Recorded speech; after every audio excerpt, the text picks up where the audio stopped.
Do it. Go. Let's roll. I'll do it.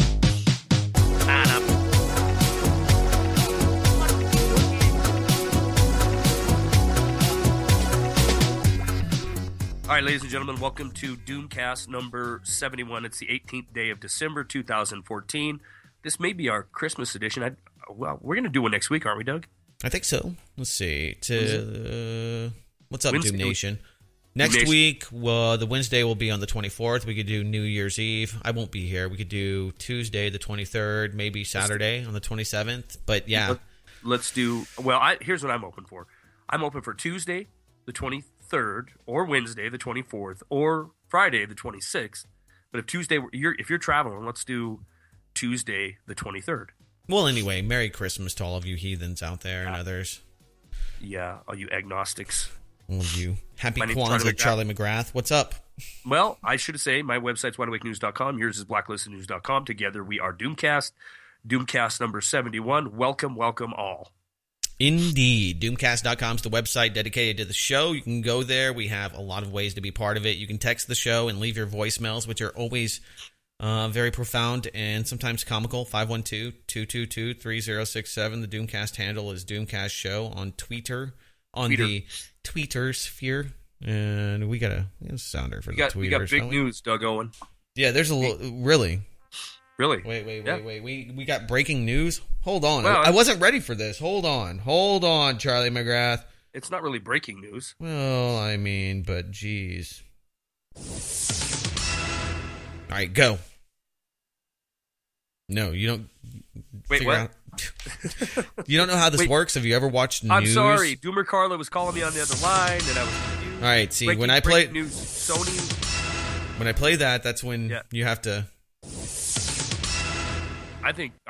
Okay, one more time. I'm going to give you one more chance, Charlie McGrath, and I'm just hanging it up. All right. Go now. You dick. Sony today has decided to pull the interview. Did you see that, Doug Owen? They pulled the interview. The North Koreans have won. They have stymied us, and of course, we should all be fearful that there's going to be a 9/11 style attack.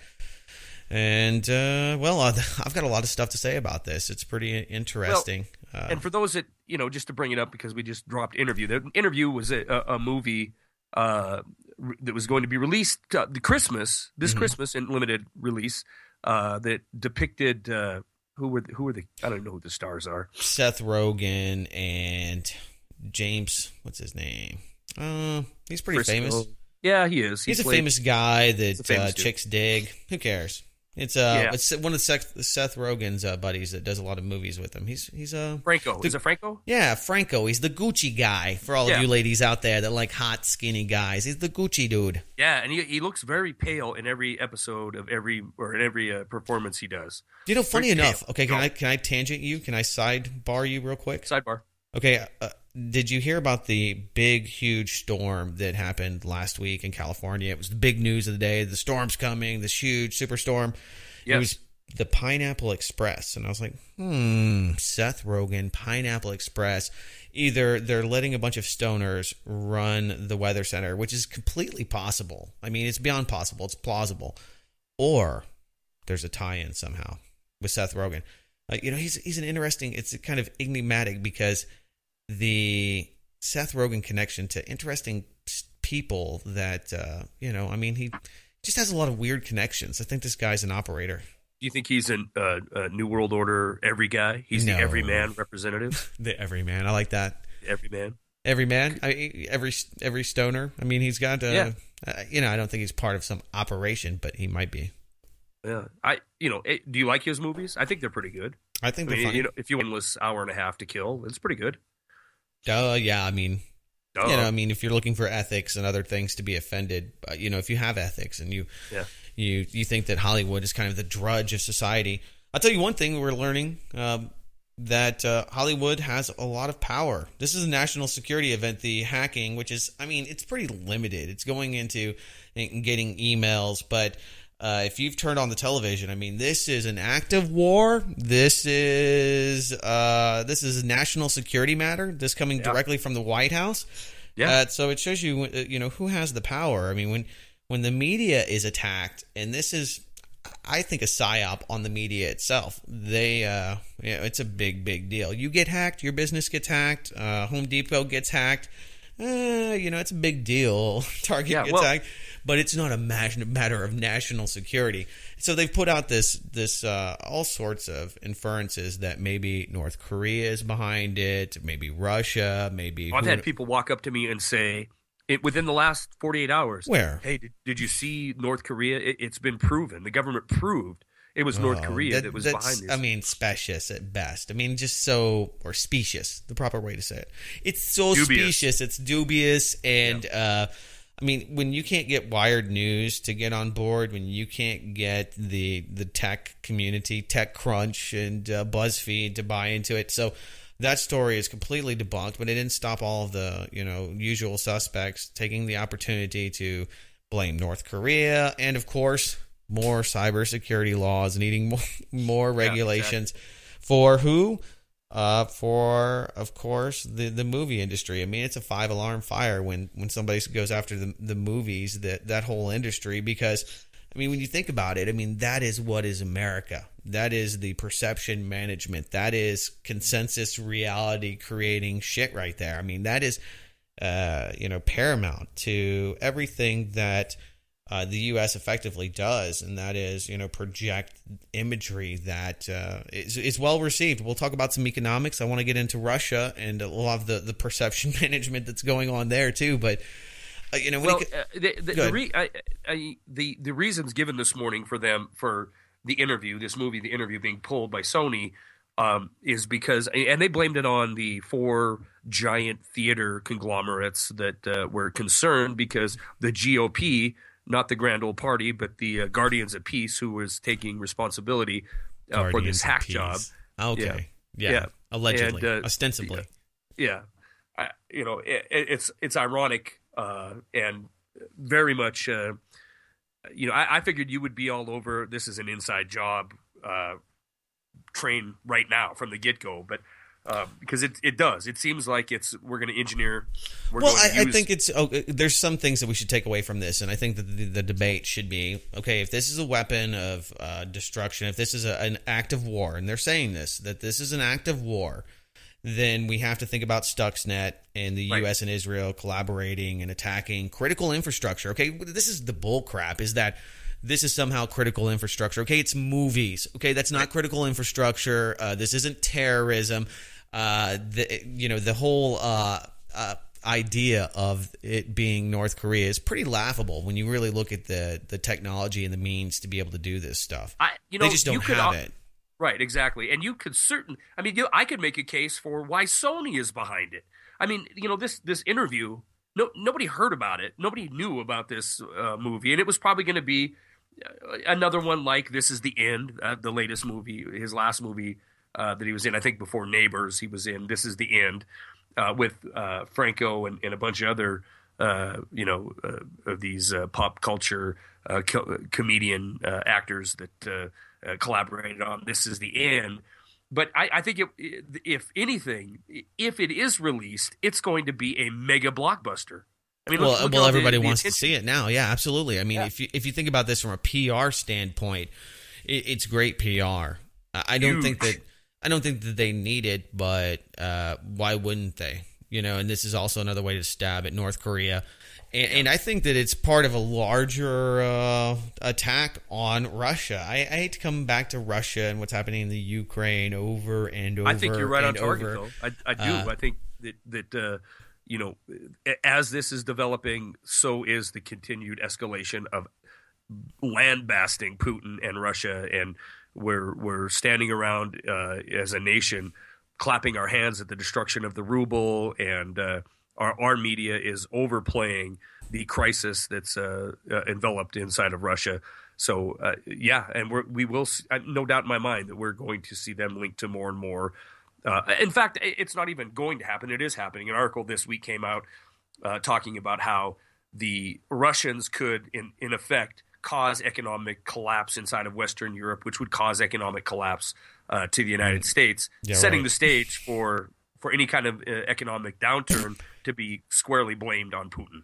Oh, well, I mean, Well, we'll get there. That's that kind of jumps right into a bunch of the soup I want to get into. But okay, first off, let's just look at this on its face. This comes from Wired, from Kim Zetter, who is one of their security and technology writers.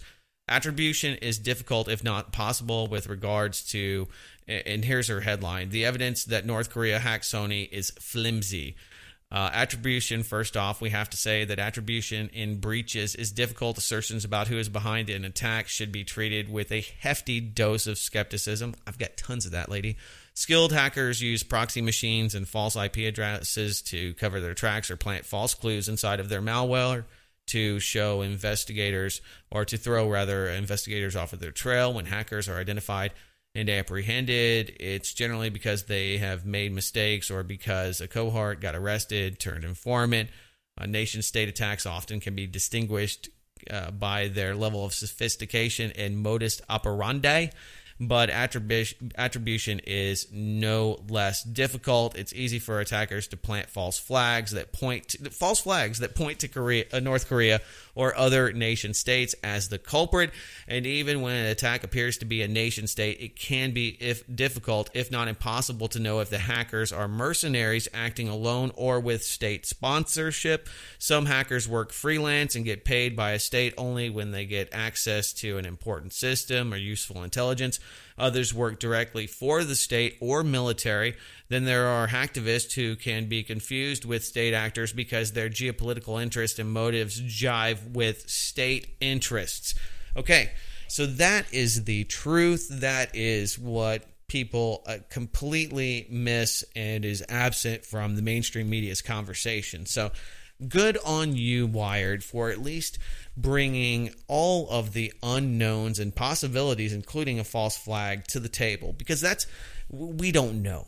But what we do know is who the United States wants to quickly blame. And when we look at who has the modus operandi and who would do this, I mean, you pointed at Sony Pictures.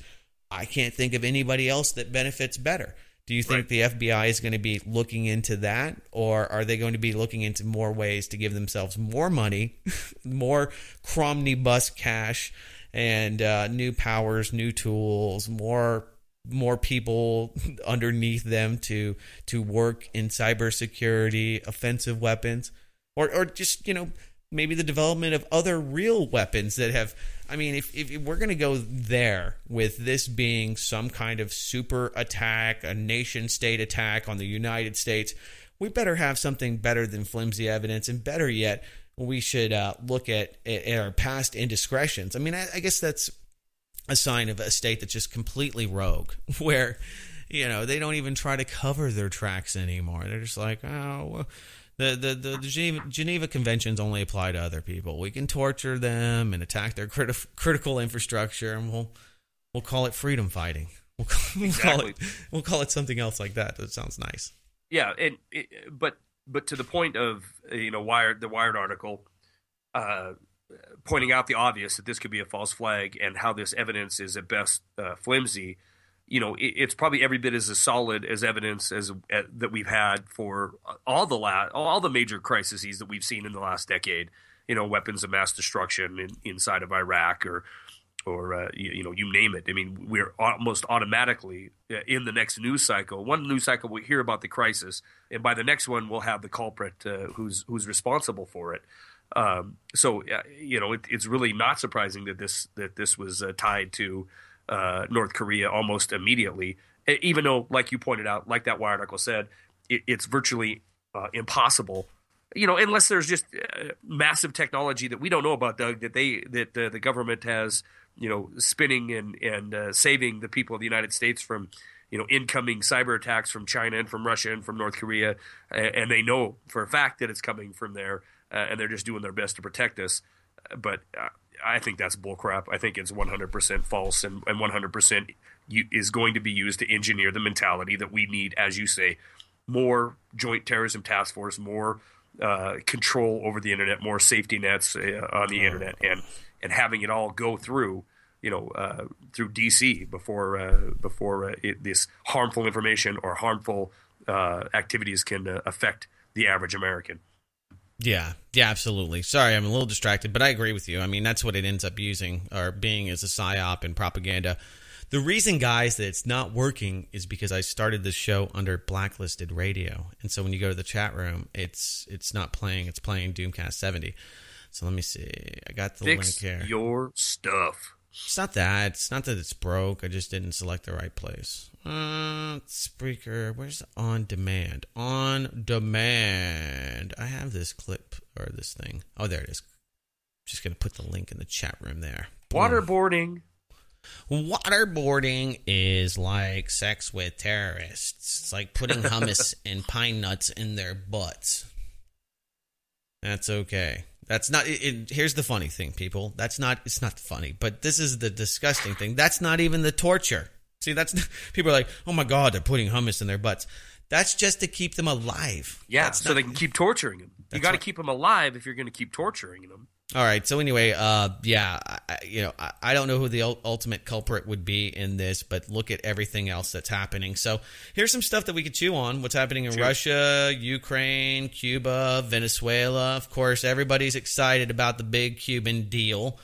And the first question that I had that I posed to Mike Vale, who's now writing for blacklistednews.com, is what's the backstory? Why is this happening now? Why is the Pope mediating this historic deal that's not that historic, by the way, to open up the nation of Cuba and turn over 5 spies to them so that they can, now integrate with the United States of America? So there's a couple things that we should look at, and one of which is the fact that people like me who are cigar aficionados who got excited for a moment about the idea that we would just have mounds of Romeo y Julieta, Punch, Cohiba, Monte Cristo, Cuban cigars. Oh, I was pretty excited for like 2 seconds. And, they're not going to be opening that up. Now, gas fields, that billion-plus oil field that they found off the coast of Cuba, and military bases, probably a lot more of that. So people get excited. Here's the truth. Cuban cigars have not been legalized for the sale in the U.S. That much has not changed and cannot change until Congress agrees to reverse the trade embargo. So all of these wonderful things that we're hearing about, just like the executive orders, actions, whatever they like to call them, whatever their newspeak term is, right. Doesn't matter. They still have to go through Congress. So if you're a licensed traveler now, you can bring up to $400 worth of goods back from Cuba. And I think that's kind of the way it works. How many Monte Cristos can you get for that? In Cuba, I don't know. I mean, I've never purchased a Cuban cigar. I've purchased Cuban cigars in other countries, and that was perfectly legal, to do that, because we're one of a few countries that have a trade embargo. Canada doesn't have a trade embargo, so if you go to Canada, you can get all of the same big brands that they have there in Cuba that are working out of Nicaragua, working out of a lot of those places. So if you like Cuban cigars, Nicaragua has the same alkaline content and soil composition. It's very similar, I'm told. You could do a cigar show, Doug Owen. But even if you're a seasoned cigar smoker, it'd be hard for you to tell the difference between a Nicaraguan cigar and a Cuban cigar. So a lot of that's the novelty. A lot of that's you can't have it. Like Coors, unpasteurized beer. That's real live beer. It might be great, might have a lot of flora. Did you want to drink it? I don't know. But people wanted it, and they even created a whole movie around the bootlegging of Coors beer, because you had to go across the state lines to get that unpasteurized, sweet, delicious Coors beer. So I think there's a little of that too. So for most people, it's pretty exciting. But I think this is another stab at Russia. Case in point is that this deal really does weaken Russia, that had been making some big moves. One of the scoops is that they have the 20 billion barrel oil discovery. That's a pretty big league.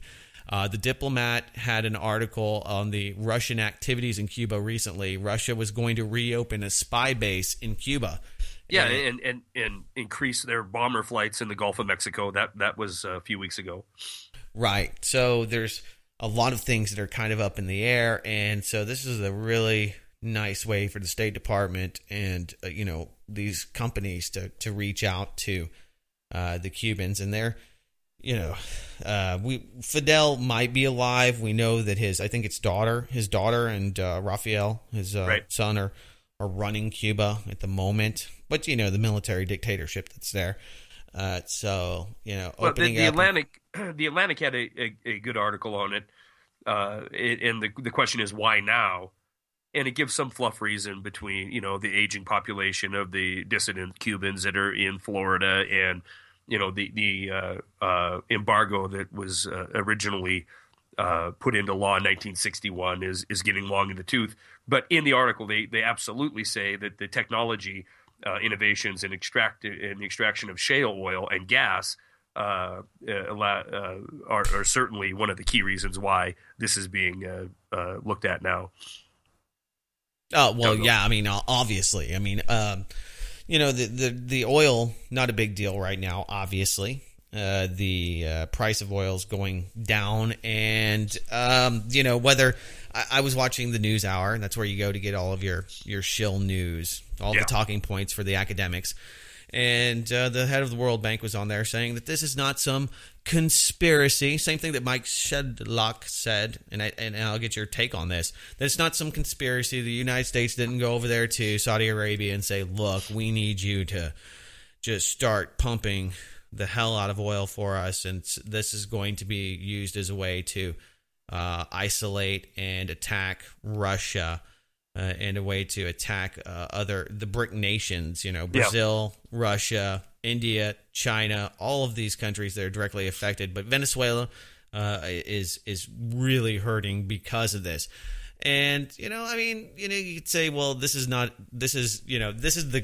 their narrative is that it's Putin's fault for not diversifying away from just being an oil oligarchy and not diversifying and isolating himself from the world through the World Trade Organization and from Europe. And, when you look at the new sanctions that came out this week, along with this, I mean, all these things are happening at once. Military Times has this.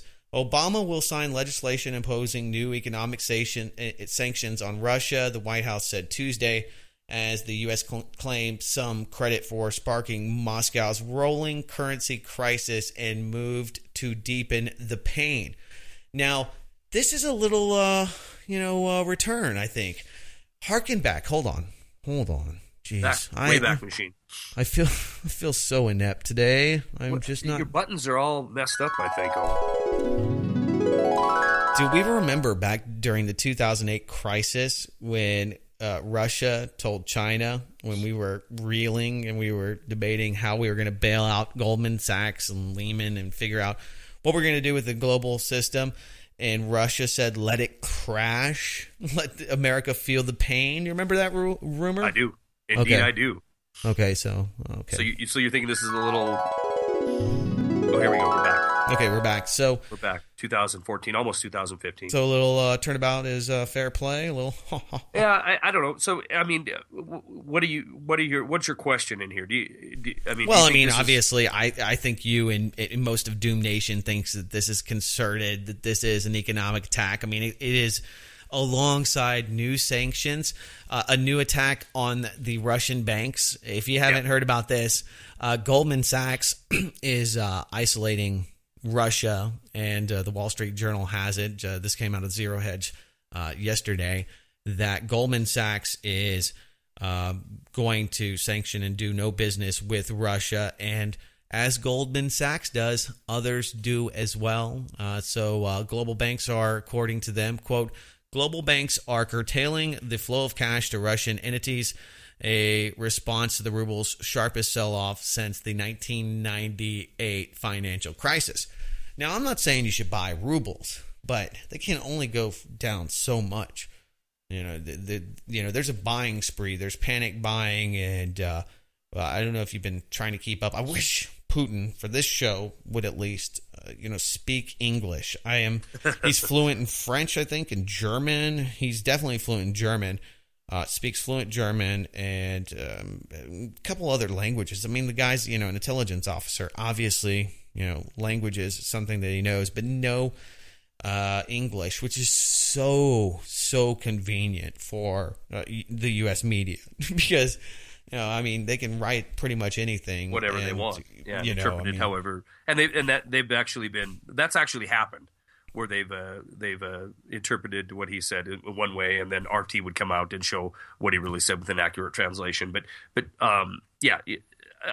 I personally, you said me and the rest of Doomer Nation believe that this is an effort to get Putin, to get Russia, the oil, just on the oil or the energy prices and their tumbling ruble.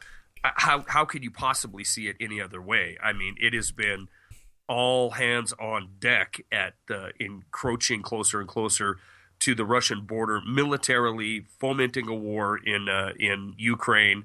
When you have the vice president's son sitting on the board of an energy company that wants to frack eastern Ukraine. And this is the sad thing. Okay, guess what? Everybody's bailing out on Ukraine. All of these deals that the IMF has promised them, they can't meet. They haven't been able to control the East, and there's no money in fracking them right now. So Goldman Sachs pulled out of a $4 billion deal, and the liabilities. Now, here's the trick, okay? Goldman Sachs says that because of the reduction in price of oil, that this is, for themselves, is going to cause $1.1 trillion in non-profit, loss of profit because of these prices. And, of course, loss of interest in, when it becomes more expensive to pull oil out of the ground than it is to hold it, and you just have these huge reserves, the price is absolutely going to shoot down, at least production. And where that comes back, and I mean, obviously it's going to at some point. There should be a rebound historically. Absolutely. There's going to be some kind of rebound. I mean, but it is so ridiculous to think that this is not, because it's accompanied by a huge attack on other oil nations. Venezuela. Venezuela. I posted a story this morning.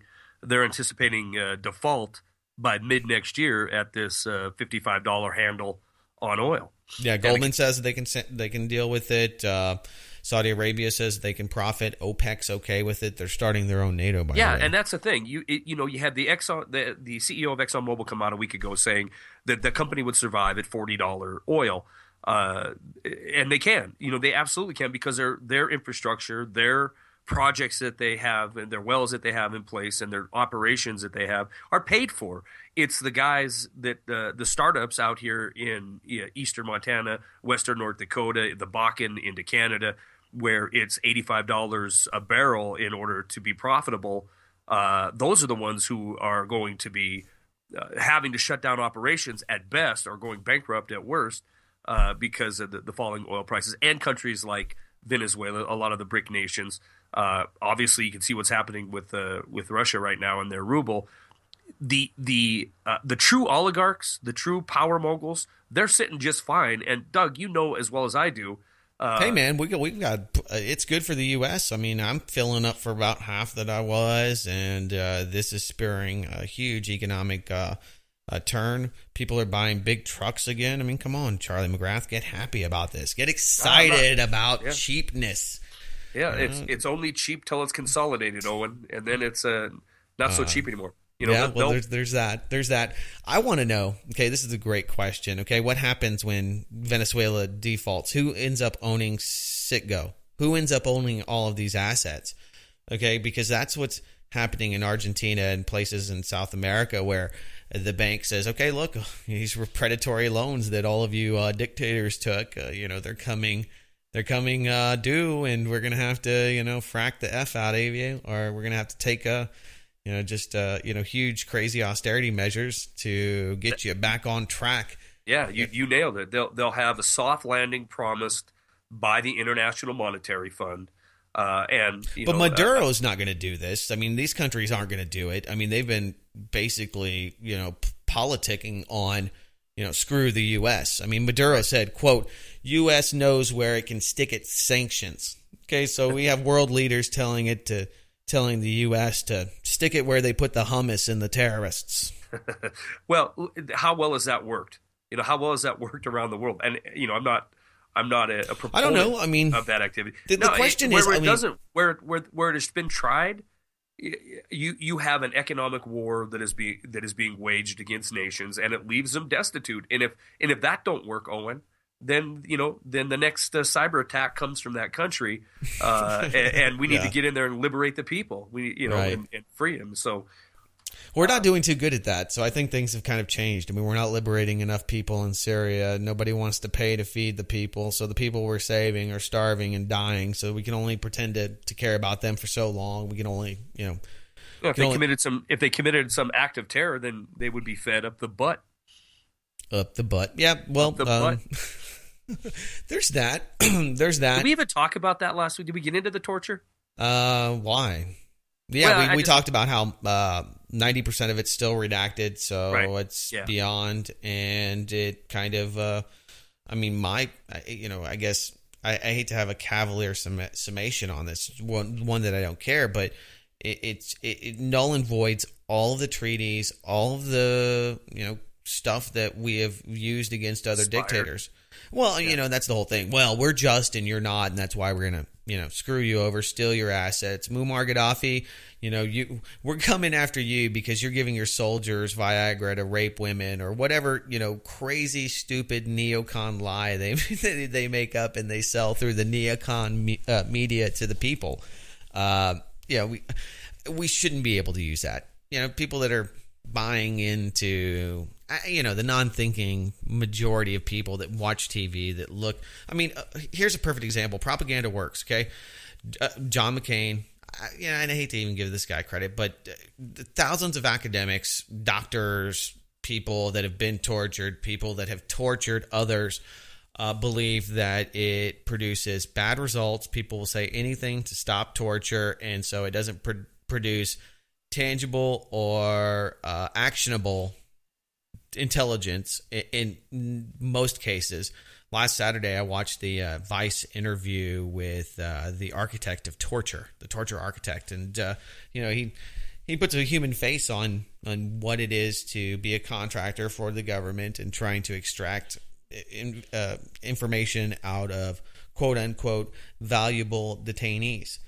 But really, it's more about, I think, in my mind, this crazy idea that this worked. People believe that they've been turned. Propaganda works.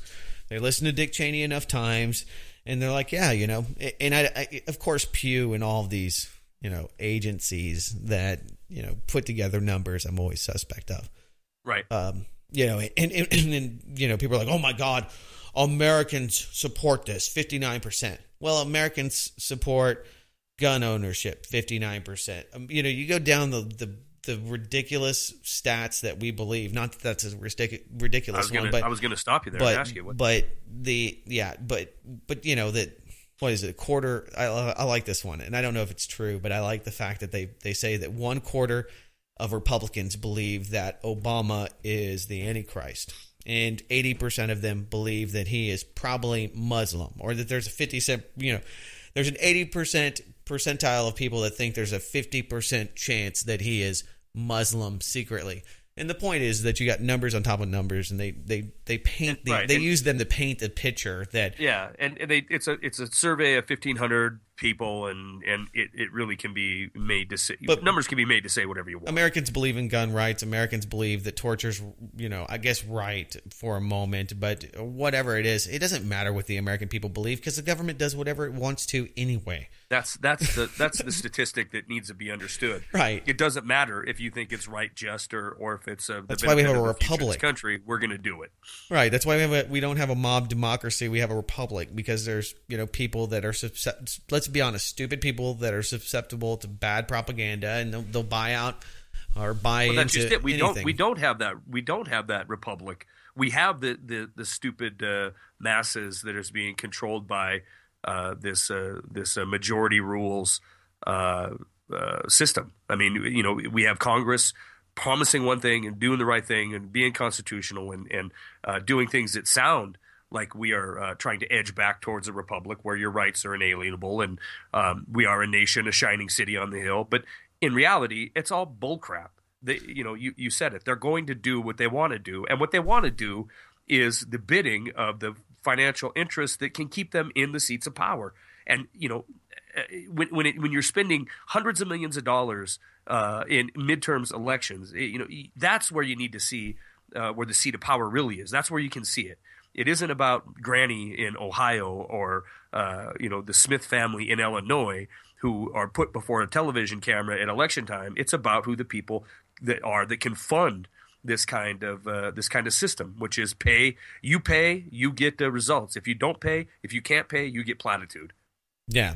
I mean, the only way that you can really get things done, you either become a terrorist, you join a group like ISIS, and they've got a good PR campaign. You can get the U.S. to stop putting out movies. They actually have a ban on Team America. Okay, what? Yes, they've put out a moratorium. They used to play this during Christmas, I guess. I mean, I like Team ISIS America. Did? Not ISIS, movie theaters, but because of ISIS, you the threat so quickly. Yeah, because of the threat, because of ISIS, we were talking about all the boogeymen out there. Are we gonna get our heads chopped off for saying Durka Durka? Play it, Owen. Play it in solidarity Durka, of Doom Nation. Muhammad Jihad. Haka Sherpa Sherpa. Bacala. Oh, Durka Durka Durka.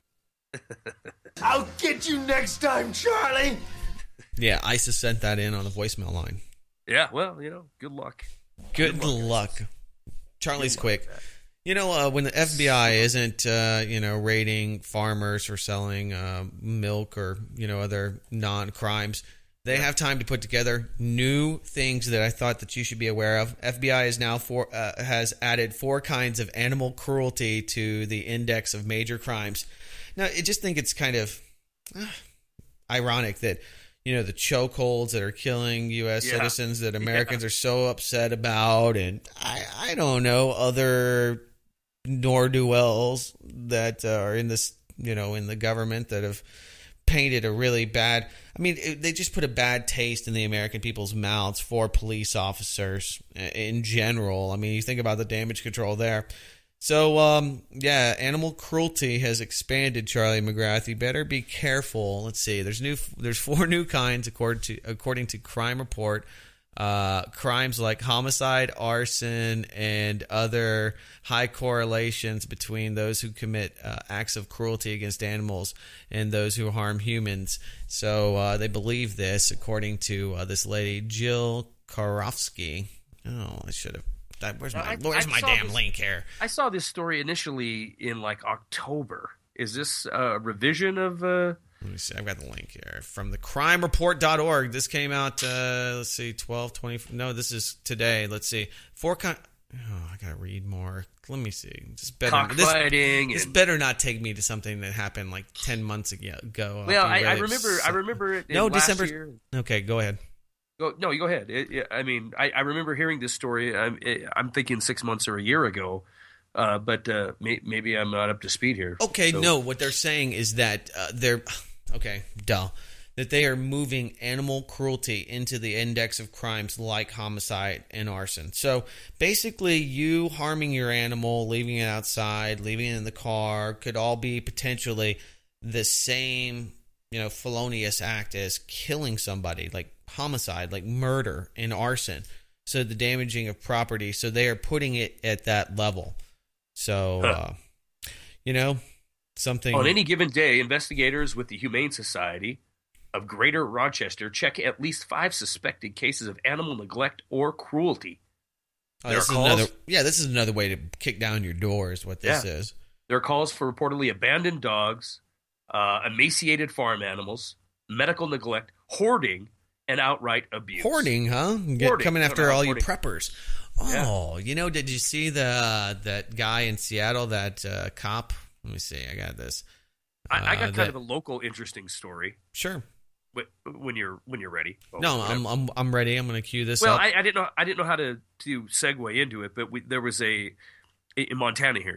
We're only 1 million people strong, but in tiny Missoula, but mighty. Tiny, but the 4th largest. There's only a few states. You're in one of them that has more land than us, and but we have a small population, unlike Texas, which is 30 million. We might be bigger, but you know how to use it better. That's what she said. Right. Right. Okay. So Missoula, a case of a Missoula citizen who had a series of break-ins at his home, and actually not his home, in his garage that is attached to his home. And he had decided that he was going to lay a trap for these kids. And he apparently, supposedly, according to testimony, left his garage door open, and some rumor that they left a purse in plain view. And sure enough, one night, kids come into his garage, and kids, I mean 17-year-old. Well, one of them happened to be a 17-year-old exchange student from Germany, and they, in the middle of the night, went into the garage. He came out, fired into the garage 4 shots, and he hit this German and killed him. And so he probably would have got away with it because Montana is a stand your ground state, and except he's kind of entrapping them. You're looking to kill somebody, and that's the problem. It's like, well, yeah, I understand that you feel like you've been wronged, sure. But and that's the crux of it. That's the crux of it. It would have been speculation at that point from the jury or the prosecutor to assume that it was entrapment if he hadn't opened his own mouth. Apparently, he went to a salon where he had his hair done, and he was bragging. Good. I'm glad he's dead. No, I'm just kidding. I'm sorry. He was bragging beforehand how he was going to shoot one of these kids, and apparently afterward was also making braggadocious statements about how he got rid of this this blight in the neighborhood or whatever. So he is found guilty of homicide, first-degree murder, and he faces 10 to 100 years. And if that isn't enough, if the German government isn't happy with the sentencing phase of this trial, they are reserving the right to extradite him and charge him in a German court. Yeah, I mean, it's like a big story for Montana. It's like the UN wanting to investigate torture in the U.S. and the police in Ferguson, and going after the Detroit government for not giving people water and turning it off to the people that haven't paid. Yeah, you start seeing these boundaries, and I don't think a lot of them have teeth. It's a great way to scare the hell out of people because you're like, oh my God, the UN's coming. They're gonna give me free water, or they're gonna shoot me like they did those people in Haiti. Did you see those videos? Yes. Oh man, yeah. This is what I was looking at. I was looking at this video that was given to InfoWars actually about armored vehicles being needed for constitutionalists with firearms. Did you see this? Yes, I did. Yeah, I could play it. Let me see. I might as well. You can do it, Doug. I got the technology. I'm just messing with the stupid phone, which I hate. But the reason I'm doing it is so I can feed the audio back to you. It's just like... If it's easier just to run it. Tell me. Well, I can run it, but you can't hear it. Here, come here. I got it. I got this thing. Let's play it. Come on. It's probably got a pre-roll on it. Nope, something...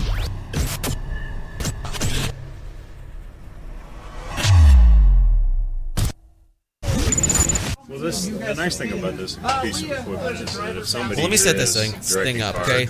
Yeah. This guy was at some demonstration where they're showing all of these, the new tanks and the MRAP thing here, and the guy's like, "Oh man, this looks a little, like military gear here. It's a little ridiculous. What's up with this?" And just asked him some questions, and I think he's pretty straightforward about it.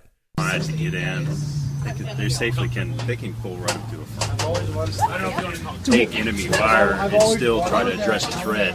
I like how he says enemy fire. I mean, using total military vernacular here. Okay, you got to address the threat. We got to, I'm surprised he's not saying that we have a enemy combatant or we have an unfriendly.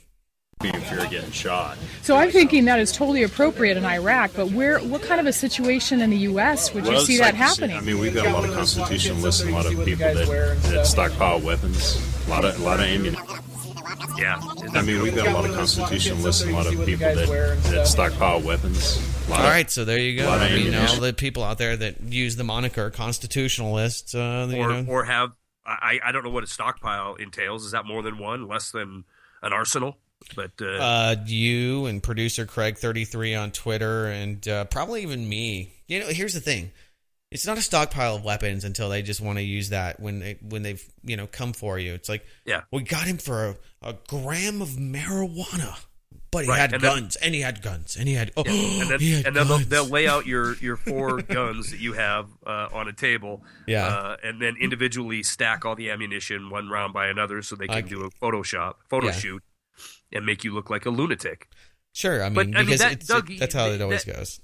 So if this guy is selling and showing the features of this up armored, this militarized police force and the equipment that they're using, and that's in his mind, I mean, you have to know that this is the tenor of law enforcement. This is from whatever, be it through 1033 or federalization. Well, I'm sure. I mean, why wouldn't you think this? I mean, there's been a lot of these guys that have been. There was the guy, and I know that most of the Doom Nation already agrees that these things seem very, very suspicious. But the guy there that went to the Bundy Ranch and then was kicked out of there because he was too creepy, and he and his girlfriend draped a Nazi flag on the police officers. It has begun After declaring the revolution. Yeah, that guy.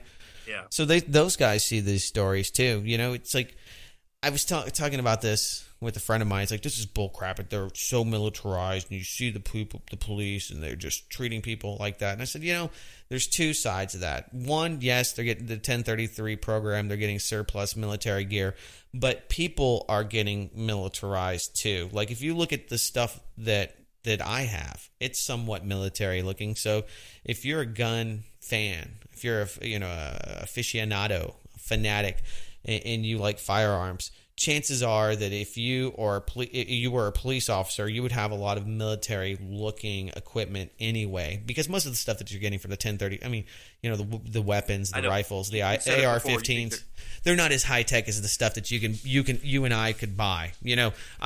Producer Craig has nicer stuff than you're going to get from some surplus 1972 M16 that you have to convert back to 22 rounds, which might be fun to plink with, but my point being is that everybody's becoming more militarized, and it's because we have a society that, I hate to use the term gun culture, but you do kind of have that, especially here where kids are playing all sorts of different shoot 'em up fire games, and that's the kind of stuff that you want. You want that gear, you want to have that operator gear yourself. So I don't begrudge the police. I understand that's just becoming more popular, and it's in popular culture, and we have a militarized culture. We've raised an entire generation at war. So it's hard to argue that a desensitization of military tactics, be it on the civilian or law enforcement level, hasn't been aggrandized and made into something that is absolutely natural to view. So you see. Gangs rolling with M4s or AKs, but I like Pat Miletich. Here's an example. Pat Miletich, he is. He's a famous UFC fighter. Worked with what's that team? Is it Team Miletich? I think. With a bunch of. Yeah, he's with in New Mexico, right? Yeah, he actually follows me on Twitter, and he's really hardcore conservative, and he's tweeted out stuff from Blacklisted News. So he's a good guy, and I've had some dialogue with him on social media, and somebody who's not above responding and passionate about this country and the Constitution. But they have a program where they teach and train the U.S. military and police in MMA tactics. Right. And so police departments across the nation pay these guys to learn how to choke people out, to learn how to body slam them, to learn these tactics, and to integrate judo into their toolbox of things. In their repertoire. So does that make it easier for them to kill people? Absolutely. Does that make them more lethal? You bet your ass it does. Does that mean that they should use it? No. It's just like if you went out and bought body armor, a lot of people would say, well, that's ridiculous. You don't need body armor, Charlie McGrath. That's where the Constitution that's where the Second Amendment should stop right there. You don't get body armor because you're up to something that's no good. It's the same idea. Well, I can use that to protect myself if I'm going into a bad place or somewhere that's scary. I can use that in a lot of different ways. Could I use it to rob a bank? Sure. But same thing could be said about learning how to choke people out. Just because you know how to choke somebody out doesn't make it okay to choke them out. Just because you have an AR-15 doesn't mean it's okay to treat, kids on the school playground like they're in Fallujah. I got an AR-15, so now I can kick grandma in the fucking face. That's not okay. So what's the point, though? I mean, what's your point? That they're learning it, but they're not using it, or they shouldn't use it, or I mean, the fact is, the way that they see that, they just see it differently. They see it differently, and the audio clip of the dude selling the MRAP saying that it's a bunch of constitutionalists and gun hoarders that are. It's a sales point. You got to watch out for these guys. You got to. So the mentality that is being taught, I believe this, Doug, and we might disagree on this. I believe the mentality that's being that's infiltrating law enforcement across the country is it's us against them, and them in their case is anybody who believes in the Constitution. I mean, constitutionalists. Anybody who believes in Ron Paul. No, I don't think it's like that. I think that they see that as any former military coming back. Yeah, a lot of these guys are former military. I don't think it's that. I think it's that it becomes a meme. It becomes this idea that people that if you believe that you have a constitutional right to tell the government that they can't come on your property, like those people there, that you're dangerous and you are not a law-abiding citizen and you don't believe in the rule of law and you're dangerous because you might be crazy and try to kill them. And I think that there's been a few examples. I think that some of them have been false flags. Maybe not all of them, but there have been so many crazy people that have latched on, and they've used what they've browsed on history, on their browser history or whatever they've read lately is obviously he read Mein Kampf and he decided to kill the Jews, one of those things. But that there's two sides to it. I mean, if you're a police officer and you see these stories and you see these people at the Bundy Ranch running around with rifles telling them to screw off and that they're going to kill them, that gets put in their mind. And of course, if you're trying to sell these things to people, okay, you just like anything, you sell it with sex and fear. And I'm sure they've got some prostitutes there too. I'm sure the old the showgirls that are hired for these trade shows, and it's just another trade show. Well, you seen some of the pictures that producer Craig, they're gun porn. Gun porn. Hot chicks with guns between their legs. That's his dream. That's producer Craig's dream right there. Me and my wife actually laughed about it. We were talking about producer Craig.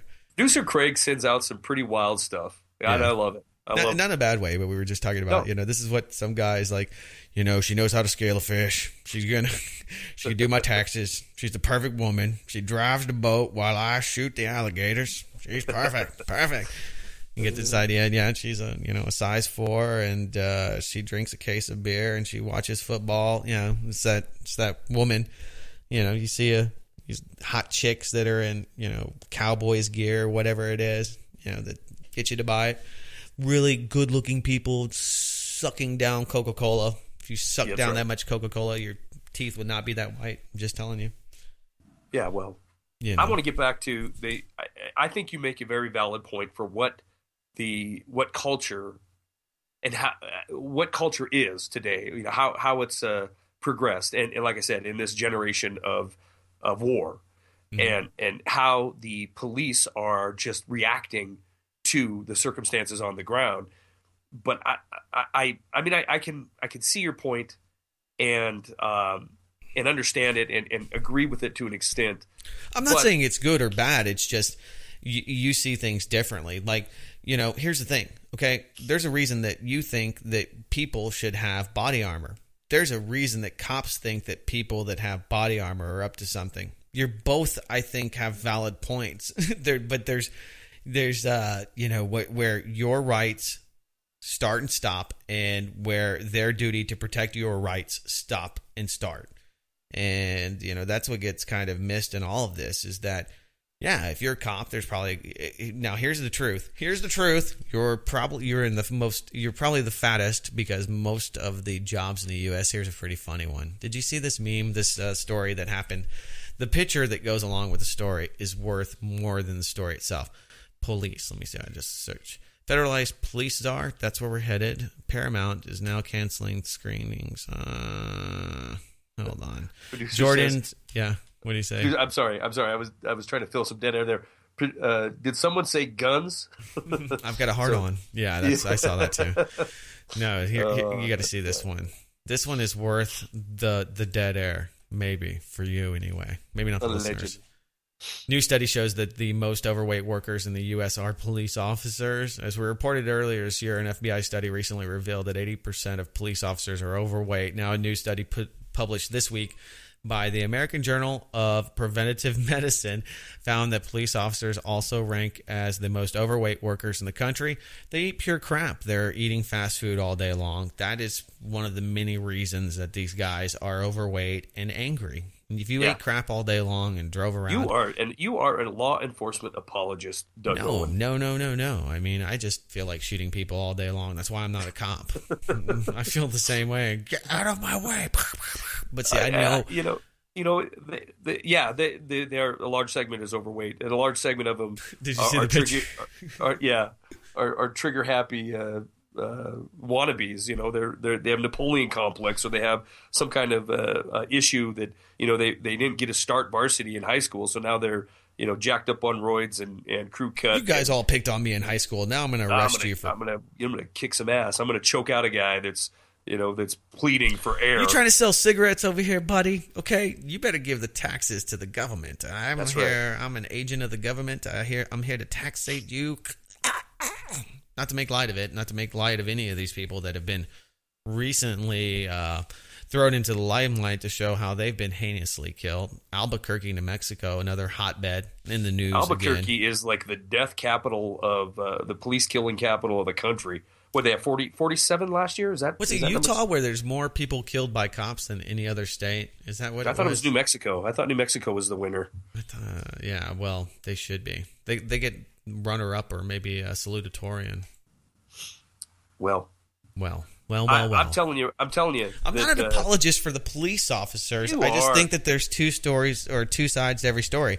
Here's the thing. Okay, I believe that fracking's bad, but people that like Peter Schiff and the fact that he has invested lots of his own money in North Dakota and made tons of money off of that. He better get the hell out now. And we'll see how his investors fared and all of that. I don't know, but it's like, okay, well, I'm all with you with the free market, but if you pretend that, people won't poison you for a couple bucks because, it's not advantageous to them to poison themselves. I've got some case in points for Mr. Schiff. So you could say, well, it's good or bad, or, the free market would take care of this. And the only reason that people are fracking is because the government's doing this. And it's just, you find this endless justification for all the things you do because, well, it's really the government that forces us to do all these things that are so evil and horrible, and if it wasn't for them, then I wouldn't be doing all this stuff. And it's like, I don't think so. I don't really buy that. That the government's responsible for. I'm lost. All right, so I'm lost. Okay, here's the thing. The libertarian thought is that the reason that most things are the way they are is because the government regulates them and has more power over people, and so bad things happen. And that if we just let people do the right thing, they would do it. Right? I mean, that's kind of the premise or the underlying. I think that's simplistic on the libertarian platform, but okay. Well, we let companies create jobs. The Ayn Rand thought, right? That companies create and they figure out better ways to create venture capital, or they figure out better and more effective ways to do things because there's a profit model there. That makes sense? Yeah, that does make sense, but only in true free market capitalism. Right, and that's okay. So perfect. So what the idea is that if we just didn't have the government, people would all start doing the right thing. That if the government just got out of the way, that nobody would frack, that nobody would tear up their own land for profit and screwing their neighbors over, that we need no police. And so you see these fine examples of where people that practice this and that profit from it would do the exact opposite of everything that they say. So my point, I guess, is that it's not straightforward. It never is. You can blame the government for all of the bad things you do. You can blame the police for being fearful of the public. You can blame the media for freaking the police out. We can always find somebody to blame for the reasons that they are the way they are. But I agree with that. I mean, I do agree with that. That it's a matter of we're going to look for him or her to point our finger at and lay the woe before them. If you were going to Ferguson, you'd want a tank too. Or, I mean, yeah, Ferguson, or you going to the Bundy Ranch, or wherever you're going. If you were that guy, you're like, a bunch of crazy constitutionalist dudes out here running around. And, a bunch of guys that think they're in a militia living out their fantasies of being true warriors are going to shoot my ass. You would want to be in that MRAP. But I mean, look at you're giving me the excuse that the law enforcement's using because they're in a situation that is hostile at best, right? The Bundy Ranch never made it to hostility. Ferguson certainly did. But in both of those cases that you just brought up there, if you look at the cause of why those events were going on, you'll see government at the source, right? Government with BLM in the case of the rancher. And you got to pay your taxes or you don't get to play this game. I mean, this is not his game or any other game. Nobody else... That's applicable to everyone. Okay, you understand by staying in the United States and keeping your social security number that if you don't pay taxes, they're going to come and F you up. They're going to come and take your kids' college money. They're going to come and take your house. They're going to, and worse than that, they can do that without even having to prove that you have committed a crime. Those are things that by living in this country and sticking around here that you kind of accept because that's the reality of the day. I mean, you can say, well, I think it's wrong. I think it's wrong, but by your argument, then if either shut up and do what you're told or face the consequences. In the case of Bundy, here's the thing.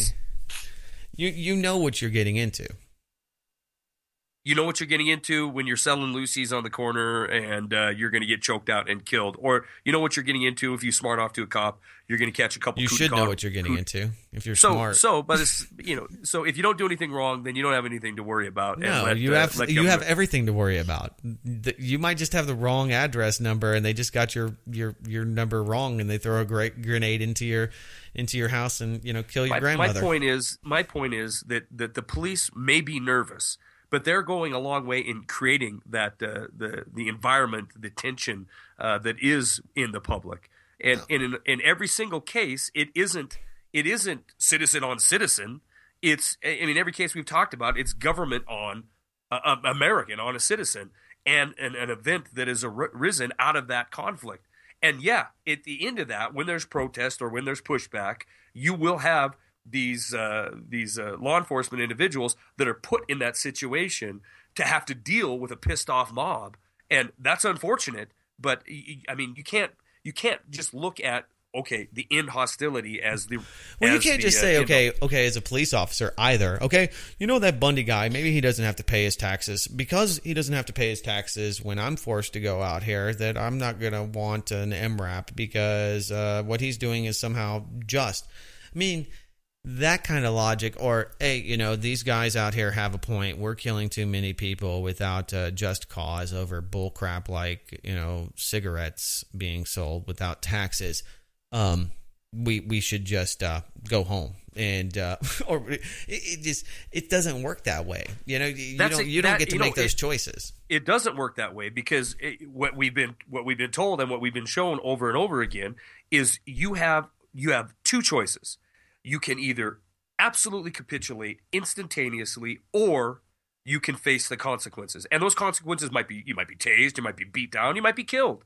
But those are your options. And it's also policy. What needed to happen, in example for the Lucy guy, the Eric Garner who was choked out and killed by police, is the thing that you said law enforcement shouldn't be expected to do, which is just walk away. That's exactly what needed to happen there. Law enforcement needed to make the right call, the judgment call, that he was committing a misdemeanor that is punishable by a fine, and they needed to back the hell off and leave him alone. But because he said, no, you're not arresting me today, he got killed. Well, situation, but that's the way That's the kind of militarized police that people just general average Joes that like to turn away from it, they have condoned. I mean, you look at the war on drugs, okay? If you don't like the way it looks, I'm sorry, but your grandmother and her constant voting for people that wanted to go after drug dealers has helped facilitate this. Those have been the people that are the biggest enablers of this police state and the current state of affairs. It's your mom. It's my dad. It's all of those people. Bull crap. What are they doing? We're going after drug dealers. That's the only reason that we have these SWAT teams. Before all of those drugs, because we can go back to Nixon. You want to go back down the memory? Go back further than that. I mean, you go back to that's when it really became hard and became the racist aspect to going after crack cocaine over regular cocaine. Drugs, the moral decay of the country or the loss of. Well, it was also about the racism, about going after people predominantly that were black and using those laws and making them unfair to target those people because at the time they wanted to really, really hurt them. So that's why crack and cocaine are completely different in the scales and measure of time that you're going to do for them because it was primary. So what people don't get is that everything, we didn't just wake up one day, and this is what I hate about a lot of people. I just woke up one day and I was listening to Freebird and I was rocking my rebel flag, and all of a sudden I noticed there's some fascist police out there kicking innocent people in the head. No, buddy, this has been going on for a long time, and most of it is because everybody was just unaware of it and maybe benefiting from it, and it was only attacking the poor and other people that were unsightly that we didn't care about. And now that it's attacking all of us and just average citizens, has become so parasitic, so disgusting and large that it's now feeding off of average citizens. Now people are like, oh man, but this is out of control now. A fair statement. I mean, okay, so we're going to blame our parents for the war on drugs. We're gonna blame them. We can blame the government. We can blame the Hearst company. I'm saying that's fine. Then we need to blame ourselves, your generation and mine, which we're loosely in the same generation, for the current state that we're in now, because we've been hoodwinked when it comes to one crisis after another and the response by government to that crisis. Going back to 9/11, going back to the collapse of 2008, we've been more than willing to jump on board and let legislation go through and let non-representative representatives create the situation we have now. And in a lot of cases, we're more than happy to sit back and just take it. So I think, we can look back at sure. I mean, this is the thing. The Leave It to Cleaver generation that was led into more government control and signing away or voting away a lot of our freedom. But we are going to be held responsible in a far greater level of measure, I believe, than the generation before us. Well, maybe it depends on how it turns out. Depends on, a lot of things. If we all get a Google number and we're just going to work for the man, then, hey, whatever. I mean, that's where we're at today. I mean, half of the people are already, getting some Google number, some JP Morgan number to go get their, subsidized farm food, their high fructose lunch, whatever it is. Yeah, it's see, this is the thing. I guess my point is that we always point blame. It's because of those people. If the cops weren't just such dicks, then, we wouldn't have like this. You just did with the prior generation. Right. If these people hadn't done that. Or when it comes to libertarians, if the government would just get out of our way, we wouldn't have to poison the aquifers. We would find other better ways to create energy. And it's only because of the government that we're doing this. And it becomes this same thing with the cops.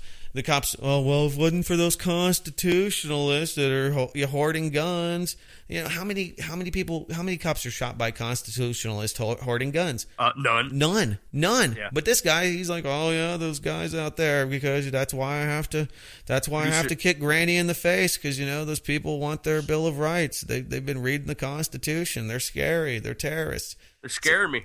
So it's everybody has their angle, and the horrible. I guess that was my takeaway, is that everybody has their reason why they do the things they do, and they have to be the way they have to be. And I have to be a dick because I work all the time and I have to do this, and Producer Craig sent. You probably saw that.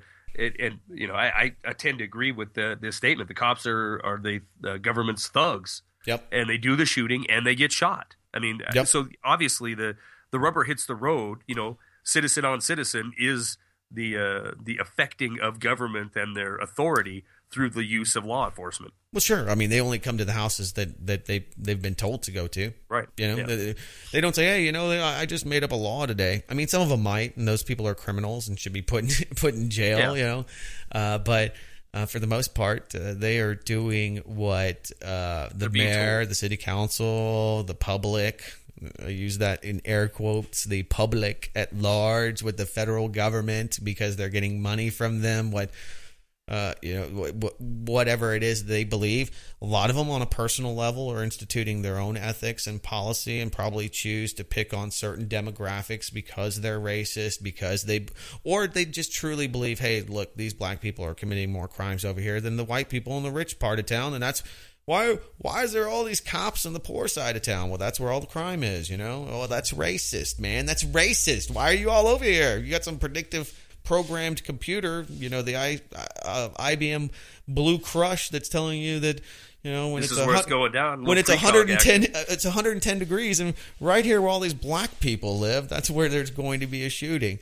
Is that racism, or is that good predictive programming? Is that evil? Is that common sense? Is that a good use of resources? I mean, unfortunately, it is reality. That's what we face. That's where we're at. I refuse. I wrote up a little piece on Blacklisted News about the prediction in the next 5 years.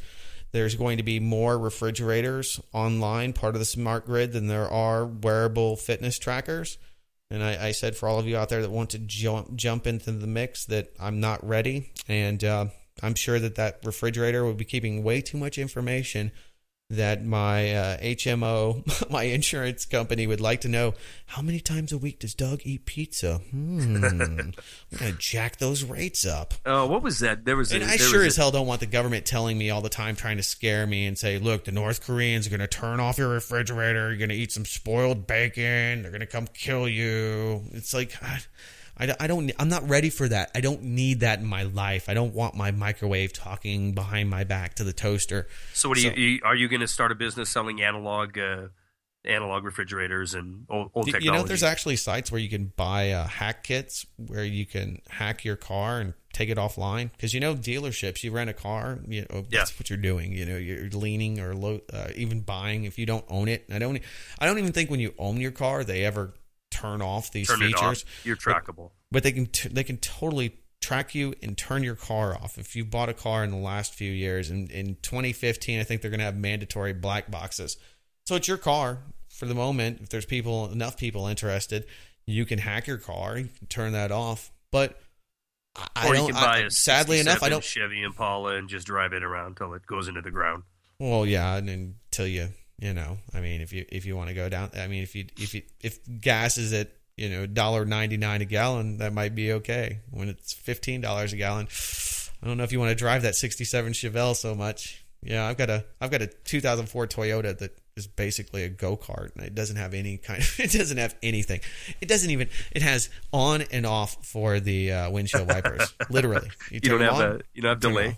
There's no delay. There you go. That's your Doomer rig. It's completely off the grid. Yeah, it's got a magneto in it. I could literally drive that thing with after an EMP pulse, after the grid goes down, after the solar shock wave, the storm. It'll be rocking. It'll be rocking, my friend. Yeah, so don't get me wrong. I think a lot of people, I like to be a contrarian. I like to start a conversation, and I try to always look at things from other people's perspectives, because I'm appalled by this, and I think that it's a problem that if you believe that constitutionalists are your biggest problem and you need to buy tanks with my tax money to thwart that threat, that's truly shocking. Yeah, I've got a lot of problems with that, and I am shocked and awed by it. Enough so that we played it here on the broadcast, but so I'm not an apologist for any of these groups. I don't apologize for people that do evil. And even though I said in 2014, invest in evil, number one worst investment in 2014. Take a guess. Are you going to say gold? No, you were Silver. hoping I was because you think I'm a gold hater. No, I don't. I know it's taking a tumble this year. So is silver. Bitcoin. Bitcoin is the number one worst thing you could have invested in. What, high of 9 and low of, what are we at now? 2 something? 3 something? I don't know. I just have this piece up and it says that it across the board. With all your Bitcoins, you think you would know. Not anymore. I'm telling you, nobody donated this week. It's been kind of a down week. Got a lot of good feedback and stuff. I'm getting a lot of 312. You got what? Sorry about that. 312.27 is the current Bitcoin. 312. So did you ever figure out if we if my button got messed up on the Doomcast side? If it's my button or your button? Did you put another button? It's all you, baby. It's all flowing to you. Even the PayPal. The PayPal is you. If you click on the PayPal, it's tell your sister to change that if you could. It doesn't matter. Well, I mean, going broke here, but that's cool. No, come on now. Wait, we had a high of 1,200, a high of almost 1,200. Wow, it's just a parabolic spike straight up. And I don't know if that was in the beginning of, that's in 2014 to now we're at the low of 312.37. So that is a massive loss, Doug. Yeah.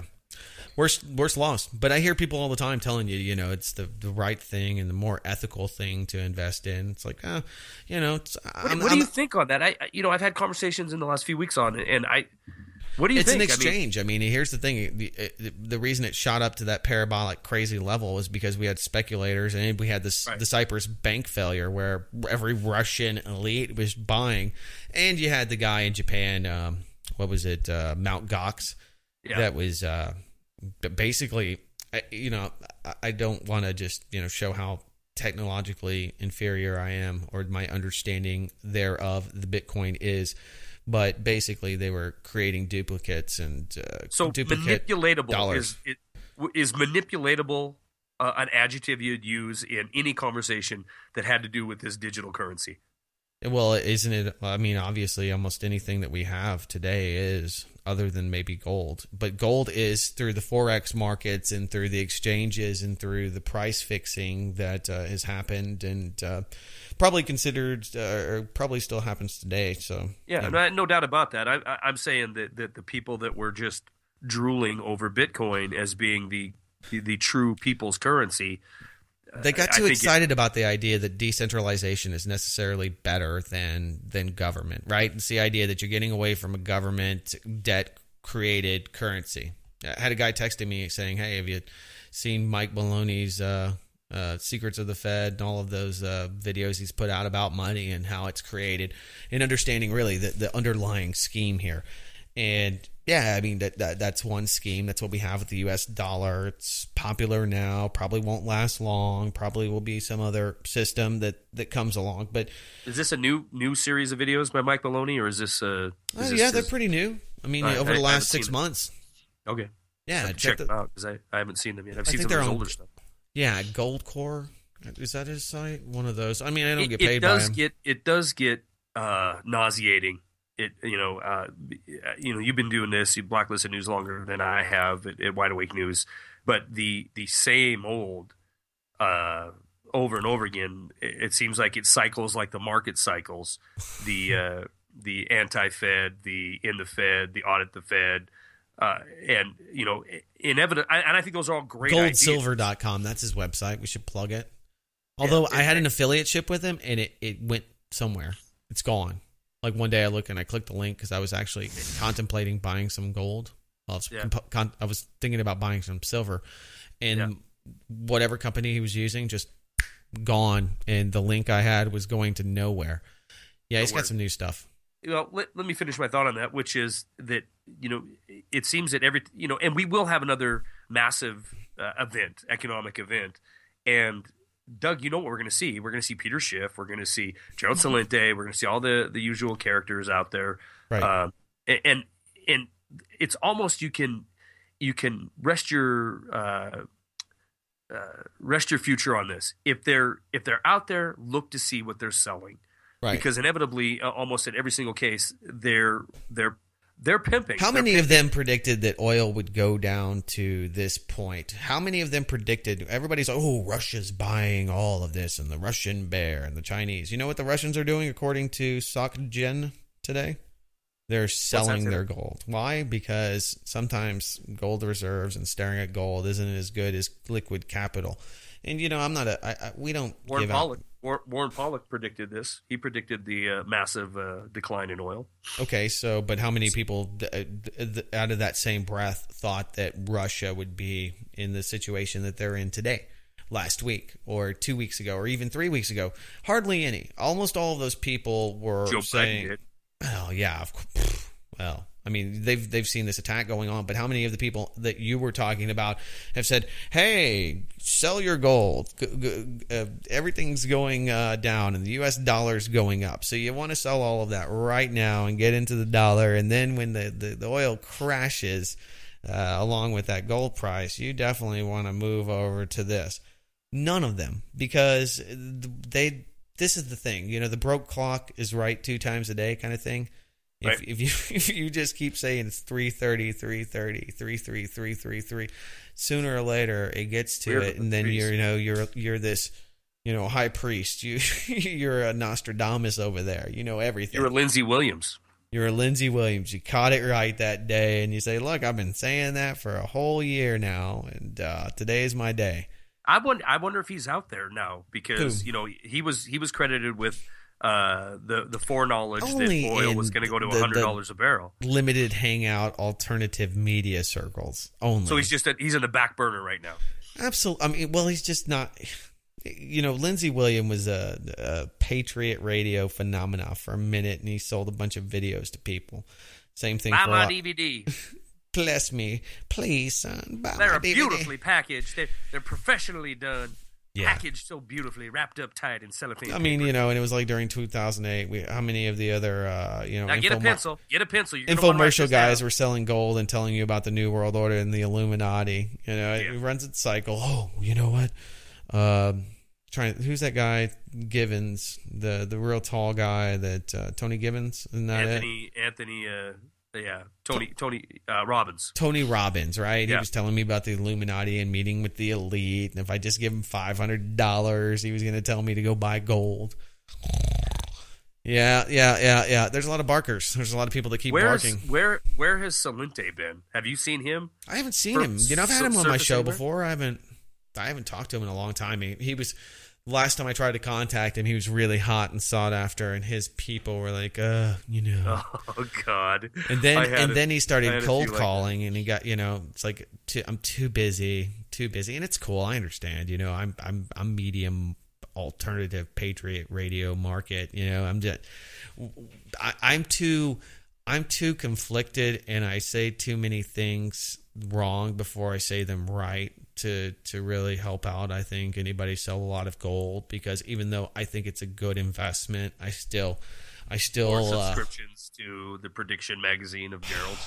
Yeah, you know, and it's like the whole we're gonna have $7,000 gold by the end of 2014. You know, it's that.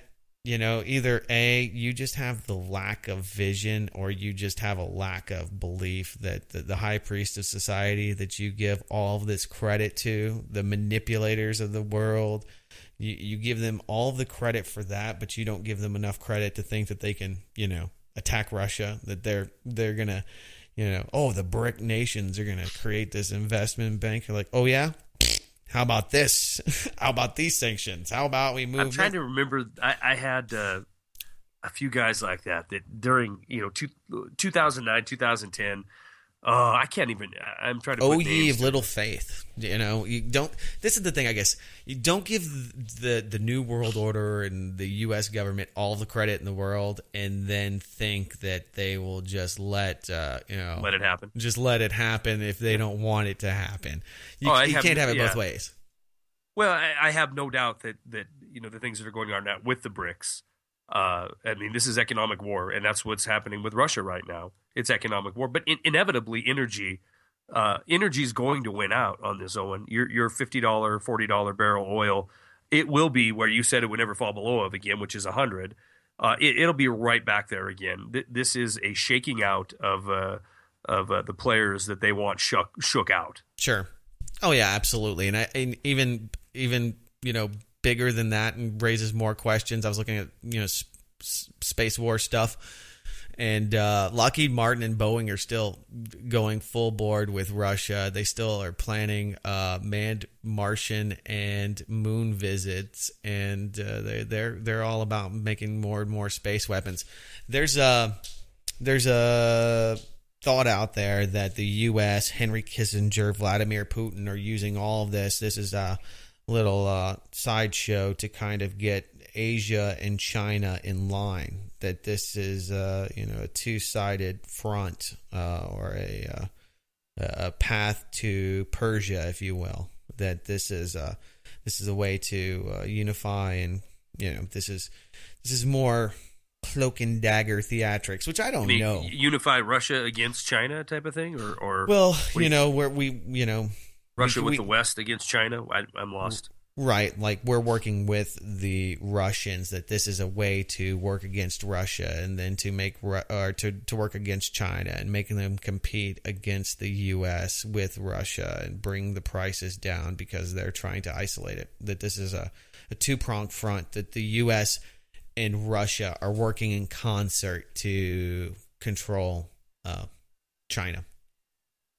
Hard for me to believe that only in the fact that lower energy prices benefits China. They have no resources of their own in the realm of energy. So, and sure they do. Burning coal to the point where everybody lives in smog. That's a good point. That's a good point. They're desperate need of natural gas and oil, which this latest round of talk, if it's legitimate, these sanctions against Russia and the cooling between Western Europe and Russia. Has made the pathway, at least, for more energy leaving Russia and going down south into China.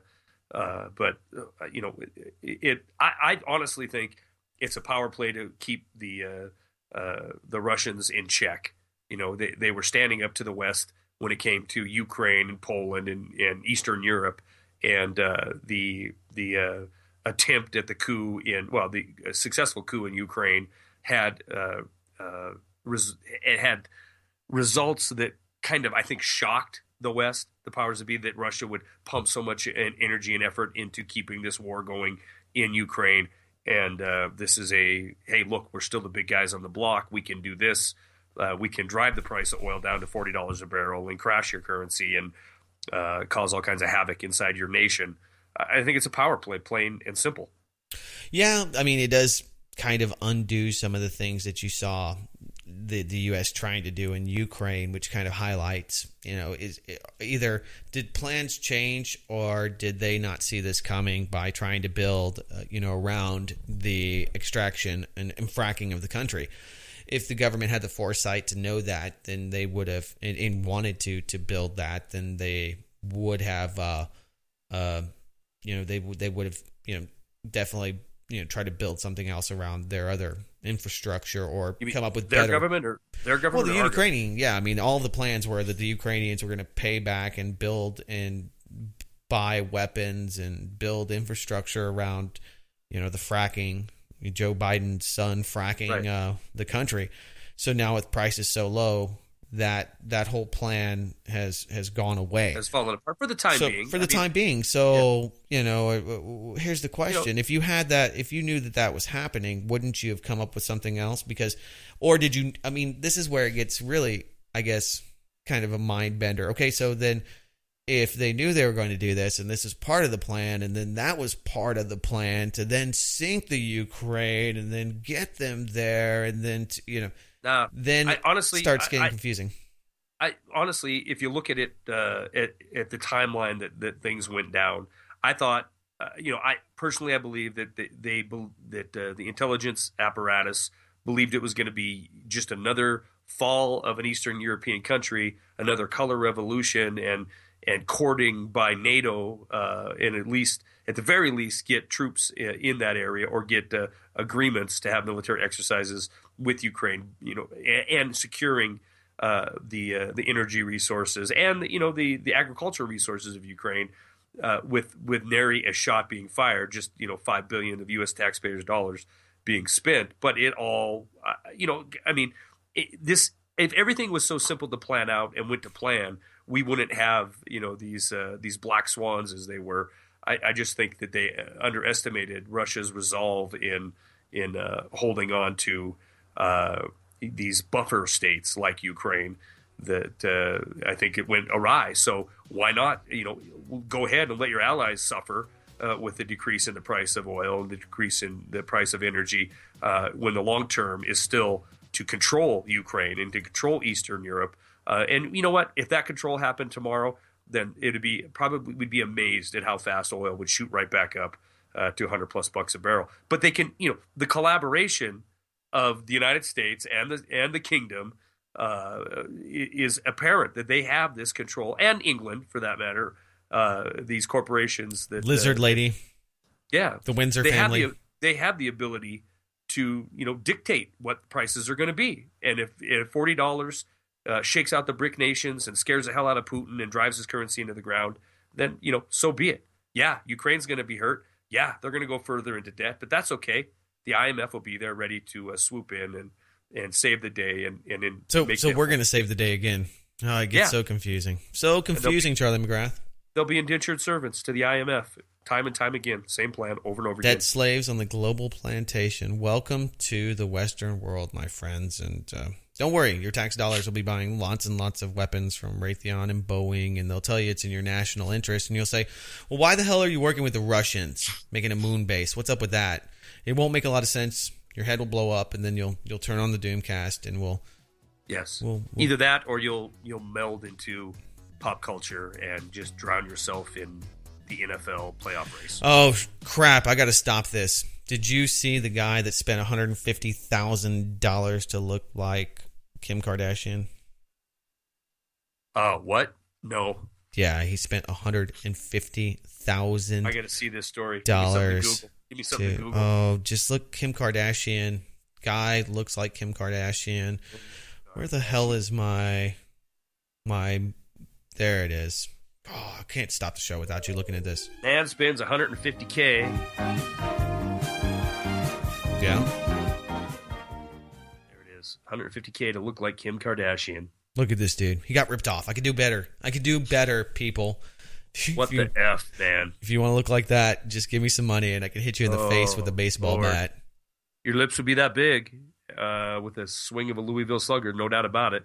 All right. A self-confessed Kim Kardashian fan has spent more than $156,000 on plastic surgery to look like his idol. Jordan James Park is a British makeup artist who fell in love with a reality TV star after watching an episode of Keeping Up with the Kardashians.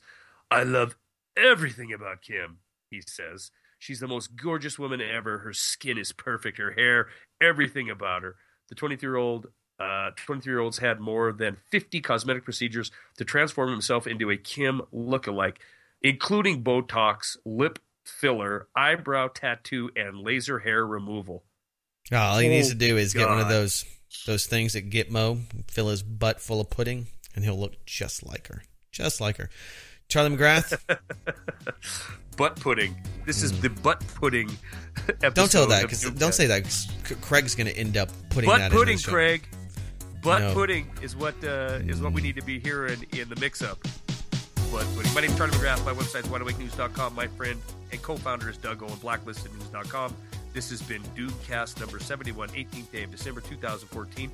Merry Christmas. We'll be back next week, probably Tuesday, 23rd of December. If you want to contact me, info@wideawakenews.com. If you want to contact Doug, Doug@blacklistednews.com. Our website together is Doomcast.com. And how do they find us on Twitter and other places, Doug Owen? Just leave us your crazy voicemails at 512-222-3067. I can't believe you do that without writing it down. That's how much of a professional Charlie McGrath is. And I will see you back here next week. You don't write that down, do you? No, I don't write that down. I'm sitting here staring at this Kardashian freak. We are doomed.